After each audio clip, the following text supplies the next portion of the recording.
it felt over, and then you're like, we're back. Yeah. And then it was like, oh, damn. Yeah, 12-0 run. Fortunately, as complete as this Pelicans team has been this year, one area that they have consistently struggled in has been clutch scoring.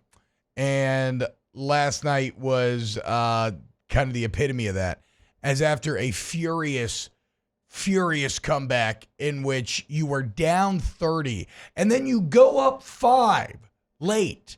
I mean, you had the three. Oh, who hit the big three? Trey hit the big three, and then CJ had a ridiculous layup at the rim finish the next possession. You're up 5 with about 3 minutes and at that point, all the momentum in the world is on your side. Unfortunately, you do not score for the last 3 minutes and 10 seconds of the game. And look, you can get mad about the refs because there was a carry when it was tied 112 apiece. There was an awful carry by SGA that did not get called, and it led to a 3. And-one move. I mean, yes, it was a hot sauce skip to my loose special.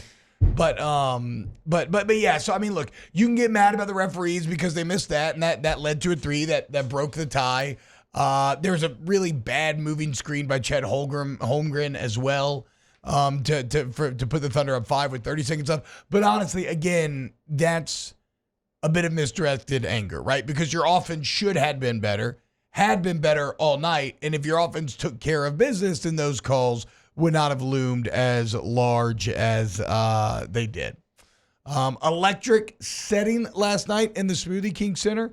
But, I mean, you definitely understand why the Thunder are where they are and have been fighting for that 1 and 2 seed all year long. And they're kind of like right now, Jake, to me, they're made up very similar to the Pelicans, just a little more so, maybe, right? And it's funny because SGA and Zion actually play the same role.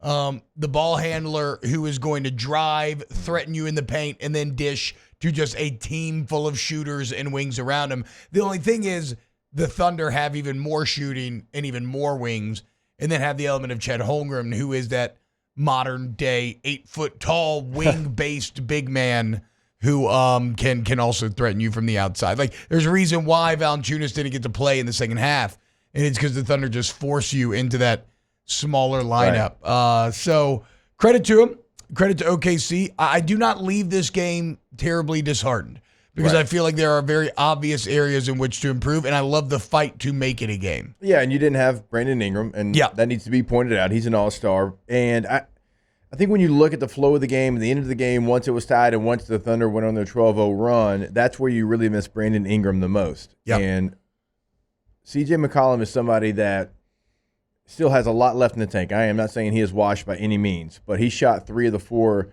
shots after they took the lead again when it was tied. He took 3 of the 4. I'm just not sure that's his role anymore. In fact, I am sure that is not his role anymore. You don't have a BI. It's like, who's going to take that shot? I would actually love for Trey Murphy to maybe be in that role. Yes, and I agree with that. That's something I think that they're missing when you don't have Brandon Ingram. You're looking for the killer, the sharpshooter at the end of the game. When you're going shot for shot, after you tied at 112 and they're making their shots, who's going to make your shot? And again, CJ took 3 of the last 4 shots that they missed there, and they got to find somebody to be in that position. Well, then, and the crazy part is that Zion didn't shoot. Zion barely even touched the ball, and we just mentioned it, right? Like both SGA and Zion operating in the same role,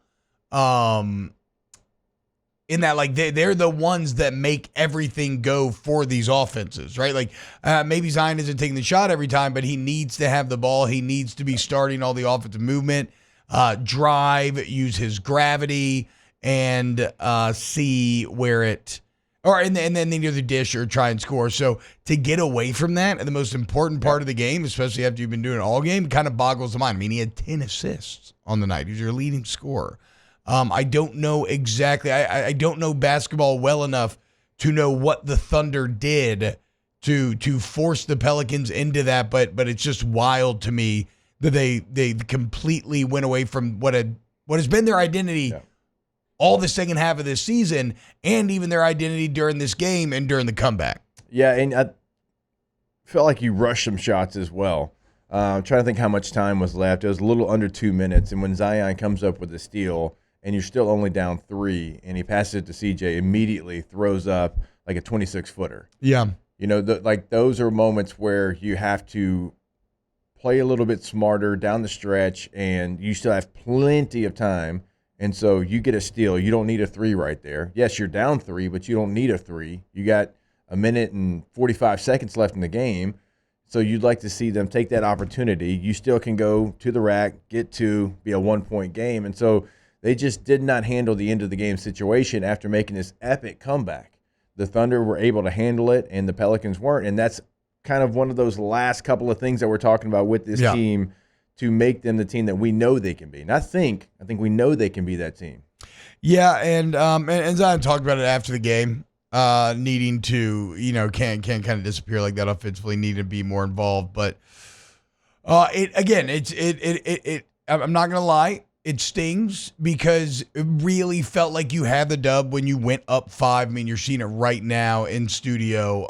It felt like all the momentum in the world. What a comeback! Skeletons uniforms popping off. Smoothie King Center was absolutely electric. Playoff atmosphere, and so for it to slip through your fingers hurts. But it's fixable. It's fixable. And again, it's a consistent problem, which maybe does not bode well for the playoffs, Jake, because, I mean, can you fix it this late if it's been that obvious all year? But if we go back to what Larry Nance was talking about, how do you build a successful program that stands the test of time? It's with consistent improvement over time. And it's like, well, if nothing else, this offseason, you have such a clear area in which to focus on, and it's how to execute offensively down the stretch. How do you keep the production up in those final couple of minutes, what you showed for the first 46 minutes? So it sucks. But, hey, you can't feel bad for yourself because Milwaukee's up next. Yep. Okay, so Giannis Antetokounmpo and company coming to town. Is that Friday? They're coming off a disappointing loss because they kind of in the same situation that the Thunder were in. They were up big on the Lakers, but the Lakers were able to come all the way back. Yeah, so just a couple of teams going to be looking for revenge That's tomorrow. Going to be tomorrow, yeah. Tomorrow at 7 p.m. Thursday night, Bucks Pelicans in the Smoothie King Center. Lock in.